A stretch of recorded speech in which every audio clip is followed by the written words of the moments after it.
é o que está ligado à obesidade. Agora, a gente vai proibir as pessoas de comerem? Não, a gente tem que esclarecer, a gente tem que educar. O Renato Claro falou que aqui tem. algumas coisas que eu acho maravilhosas e importantíssimas. É verdade que há muitas substâncias positivas na maconha, mas, e eu não sei se você falou, infelizmente eu estava fazendo algumas anotações e talvez perdi uma parte do que você falou pela concentração nas anotações, as substâncias positivas dentro da maconha são positivas enquanto isoladas. Porque a maconha, por exemplo, ele mencionou a amônia. Né? A maconha tem 20 vezes mais amônia do que o cigarro.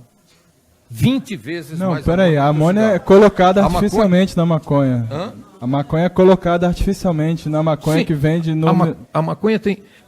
Agora, nós já temos substâncias tiradas da maconha que têm efeitos terapêuticos, sim.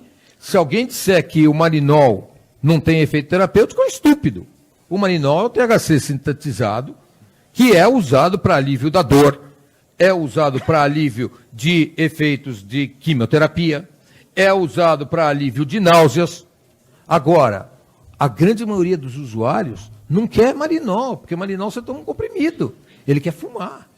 E quando ele fuma, ele não está recebendo só o THC, ele está recebendo um montão de outras substâncias nocivas, sim.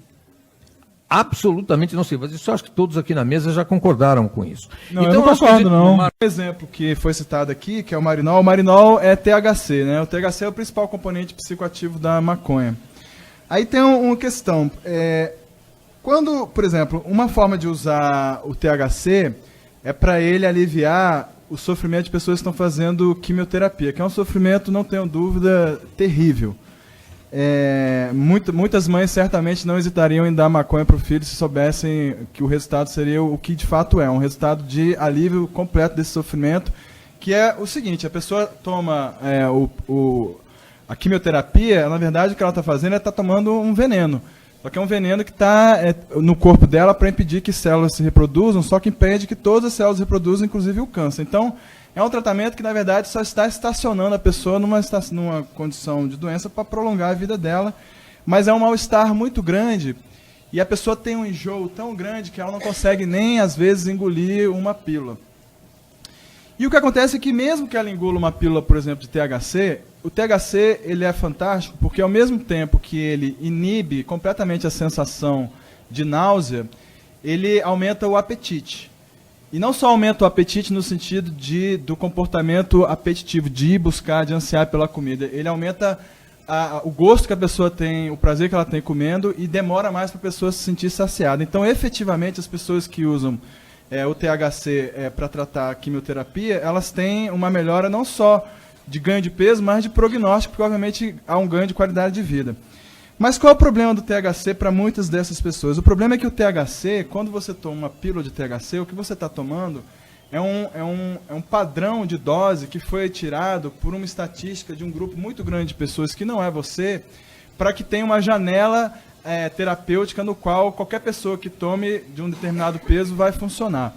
Agora, acontece que, normalmente, o efeito colateral do THC puro ele é muito pior do que o efeito colateral que a pessoa obtém quando ela inala a maconha. Por quê? Porque, primeiro, o THC puro ele não tem contrabalanceado os efeitos ansiogênicos que ele tem quando ele está administrado junto com o canabidiol, que é um ansiolítico e um antipsicótico que está presente na maconha.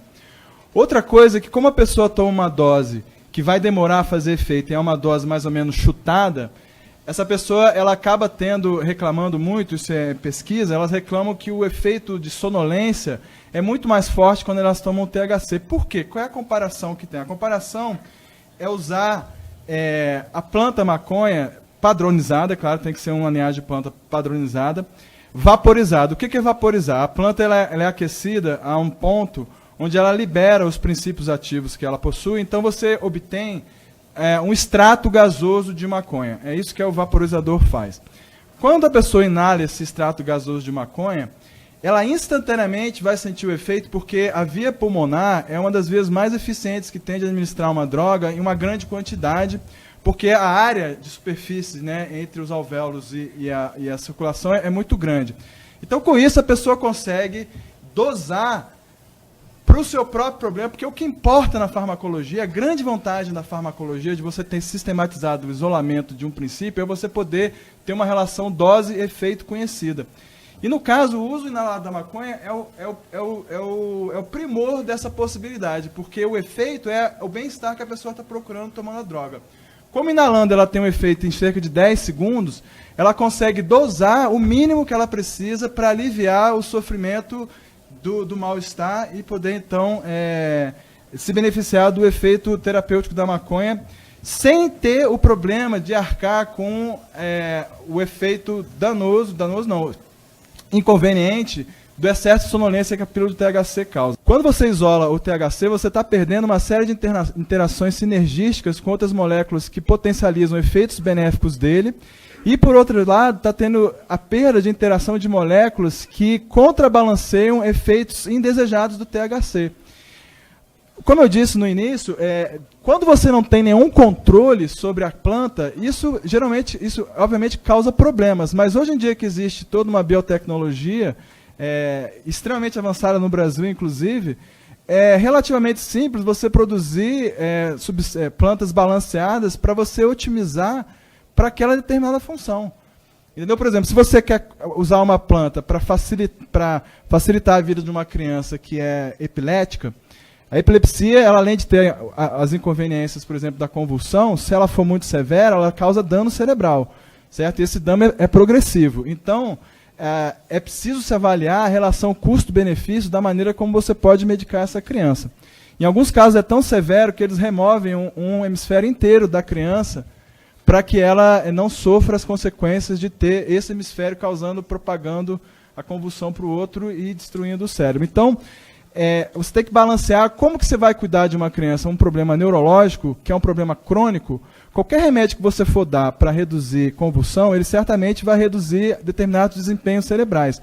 Então, você tem que contrabalancear custo-benefício. Renato. Tudo bem, então o que eu queria dizer é que mesmo nesses casos você pode, então, mais um exemplo onde você pode reestruturar a proporção de componentes da maconha e tirar vantagem desta mistura, porque a mistura ela vale mais do que a soma das partes.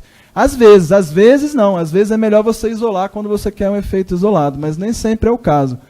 E a gente tem que perder o preconceito de tirar vantagem da sabedoria de bilhões de anos de evolução e juntar essa sabedoria com a sabedoria da tecnologia que a gente tem hoje em dia. E eu acho que, do ponto de vista de farmacologia, a maconha está no fronte realmente de um reentendimento, terceiro milênio do uso da ciência e do conhecimento, enfim, do resultado da própria evolução. Obrigado, Renato.